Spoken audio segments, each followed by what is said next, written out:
In July of 2020, the largest small engine company in America walked into bankruptcy court. Days before filing, Briggs & Stratton paid its top executives $5 million in retention bonuses, while telling thousands of pensioners their retirement plans were now insolvent. A few months later, a New York private equity firm bought the wreckage for $550 million. Today, the union workforce in Milwaukee is down to around 300 people. And the same story played out at Cub Cadet, at Troy-Bilt, at Craftsman, and at nearly every other name on the riding mower aisle at your local Home Depot. This is what killed the American lawn tractor, and we're going to look at the only machines still built to be owned instead of rented. The big box illusion. Walk into any big box store in America and you'll see a wall of riding mowers in John Deere green, Cub Cadet yellow, Troy-Bilt red, Husqvarna orange, Craftsman, Yard Machines, Boland's, and Murray. It looks like a free market. That's an illusion. 3 corporations now control almost every brand on that wall. Stanley Black & Decker paid roughly $900 million for the Craftsman name from a dying Sears in 2017. Then, in December of 2021, they closed a $1.6 billion deal for the rest of MTD Products, the Ohio company that builds Cub Cadet, Troy-Bilt, Boland's, and Yard Machines. The Husqvarna Group owns Husqvarna, Poulan Pro, Weed Eater, John Serd, and McCulloch. And Briggs & Stratton, the engine company that powers most of these machines, got bought out of bankruptcy in 2020 by KPS Capital Partners, which now also owns Snapper, Simplicity, Ferris, and Murray. That's your free market. In 2023, Stanley Black & Decker booked a $124 million non-cash impairment charge against the Troy-Bilt and Irwin trade names. They quietly admitted the brands were worth less than they paid. In 2025, they wrote down another $169.1 million across Troy-Bilt, Irwin, and Lennox. That's what the financial filings call a deprioritized brand. What it actually means is that engineering budgets get cut, components get downgraded, and the people who knew how to build these machines are no longer in the building. The mower in the box at Home Depot is the end product of a corporate cost reduction program. Look at what they did to the hardware itself. The engineering traps. The single most important part of any modern riding mower is the hydrostatic transaxle. It's the gearbox that turns engine power into wheel motion. On nearly every tractor sold under $2,500, that transaxle is a tough torque K46 or its rebadged cousin, the TL200. John Deere uses it in the E100, E110, E120, and S110. Cub Cadet uses it in the XT1 LT42. Husqvarna in the YTH18542. Troy-Bilt in the Bronco, and Craftsman in nearly everything. The K46 has a 3/4-inch axle, and Tough Torque itself describes it as built for the basic homeowner on level ground. It's not built for hills, not for towing, and not for anything heavy. The unit's sealed and non-serviceable, and on the John Deere variants, there's no drain plug. According to mechanics on tractor forums, that drain plug was removed at Deere's request to save a few dollars per unit. The result is a sealed transaxle full of 10-weight oil that breaks down from heat, foams, cavitates, and destroys the swash plate. On a flat lawn, you might get 1,000 hours. On any kind of hill, mechanic forums document failures starting under 200 hours, sometimes as low as 150. When it fails, a new K46 from a Deere dealer runs about $700 for the unit alone, and around $1,500 dealer installed. The mower itself is worth $1,000, so the customer throws it away. That's not a bug, that's the design. From 2003 until roughly 2017, Kohler sold a consumer engine called the Courage to replace its legendary Command series. The Courage developed a reputation among small engine mechanics so bad that the standard joke in repair shops became, "It takes courage to own a Kohler Courage." The single-cylinder version cracked blocks because the crankcase cover bolts loosened under the flywheel. The twin-cylinder versions used overhead camshafts with plastic timing gears that twisted, stripped teeth, and threw lobes into the bottom end.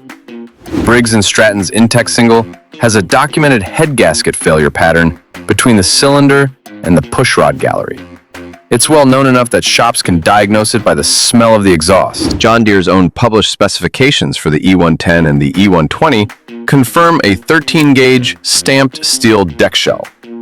Cub Cadet's spec sheet for the XT1 LT42 confirms the same 13-gauge. 13-gauge is about 9/100ths of an inch thick. John Deere's commercial 7-iron deck is 7-gauge, about 18/100ths of an inch, twice the thickness. Skag's commercial Velocity Plus deck is also fabricated from 7-gauge plate with cast iron spindle housings riding on tapered roller bearings with grease fittings on top. The cheap residential deck has sealed bearings inside stamped housings. When they fail, you don't service them, you replace the spindle. Add up the math. A 5-year-old box store mower with a failed transaxle, a leaking head gasket, and worn spindles is a $1,500 repair on a machine the dealer will tell you is worth $400. The numbers don't work, and they were never supposed to. The replacement schedule is the business model. Customers have been trained to accept a 7-year lifespan as normal for a machine that 30 years ago was expected to last 40. This is how you escape the system, with 3 categories that still work. Old iron, the vintage garden tractor. The first category is what mechanics call old iron. The John Deere garden tractors built in Horicon, Wisconsin before plastic became an engine part, including the 318 with its Onan twin, the 322 with the Yanmar 3-cylinder gas engine, the 332 diesel version, the 420 with another Onan twin, the 430 diesel cousin, and the 455 diesel flagship with a Yanmar 3-cylinder under the hood. These machines have cast iron front axles, hydraulic deck lift, hydraulic power steering, shaft drive, and full-pressure lubricated engines. Owners routinely document 2,100, 2,500, and 3,000 operating hours, often by second or third owners. 2,000 hours on a Yanmar diesel is considered just barely broken in. On Craigslist and Tractor House, a clean 318 with a deck runs $1,500 to $3,000. A 420 or 430 lands $2,000 to $4,000. A 455 diesel with a 3-point hitch is the unicorn at $5,000 to $7,000. A quick word here is that the 455 does use a tough torque transaxle, but it's the K91, not the K46. The K91 is a different animal entirely. It has a cast iron case, a 2-pinion differential, full pressure lubrication, a service plug, drain plug, and separate filter. It was designed to be rebuilt indefinitely. One word of warning on the 425 and 445 gas models from the same era is that pre-February 1998 units have a plastic camshaft gear in the Kawasaki engine that will eventually fail. The fix is a $400 steel cam upgrade, and many of the survivors out there have already had it done. Honorable mention goes to the International Harvester Cub Cadets, built before April of 1981, when MTD bought the line from a collapsing IH, and to the Simplicity Sovereigns, built before 2000, which are cast iron, have no software, and are owner serviceable. The second category is what's left of the still independent commercial industry. Commercial grade, the independent builders. The cleanest example is Skag. Skag Power Equipment is owned by Metalcraft of Mayville, a privately held Wisconsin manufacturer that has been stamping its own steel since 1920. Sheet metal goes in one end of the factory, mowers come out the other. The flagship Turf Tiger 2 runs a Velocity Plus deck made from 7-gauge fabricated plate with cast iron spindles, tapered roller bearings, and top-mounted grease fittings, driven by dual 16 cubic centimeter hydro gear pumps and 18 cubic inch Parker wheel motors. In 2025 rankings across multiple commercial cutter publications, the Turf Tiger 2 has been ranked the #1 commercial zero-turn for build quality. Pricing runs about $13,000 to $18,000, depending on engine and deck. Worth a look are Exmark, owned by Toro since 1997 but kept commercial only, and Ferris, the suspension specialist that survived the Briggs bankruptcy intact. These machines aren't cheap, they aren't flashy, and they lack the smart features that marketing departments try to sell you. But they're built to be owned, not rented. They're built to be repaired, not replaced. The third category to consider is the Japanese diesel angle. Japanese diesel, the Kubota BX series. The models are the Kubota BX 1880, the BX 2380, and the BX 23S. Kubota assembles these in Gainesville, Georgia, with around 3,500 employees. They use Kubota's own 3-cylinder, liquid-cooled diesel engines with cast-iron blocks and full-pressure lubrication. They have 4-wheel drive, hydrostatic transmission, all metal hood and fenders, a drive-over mid-mount mower deck, a rear power takeoff, and a Category 0 3-point hitch. The BX 2380 with a front loader and a 60-inch deck runs around $15,000 to $17,000.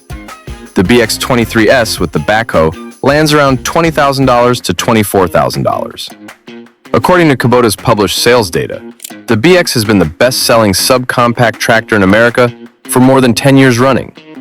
It's essentially the modern answer to a 1990 John Deere 332 diesel, and it's the closest thing you can buy off a dealer lot today that will still be cutting grass in 2050. The only way out. The era when an average household could buy a quality mower at an average store is over. The brands that built our parents' lawns either no longer exist, or they exist as logos owned by financial holding companies, whose engineers are not allowed to spend more than the spreadsheet permits. The way out is the way smart people have always done it. Buy old iron and rebuild it. Buy a real commercial machine that was built to be repaired forever. Or buy a Japanese diesel implement carrier that treats your lawn like a side quest. Skip the box store wall entirely. Check the manufacturing date. Read the spec sheet for the gauge of the steel. If you want more deep dives on what corporate America did to the products you grew up with, hit subscribe and stick around.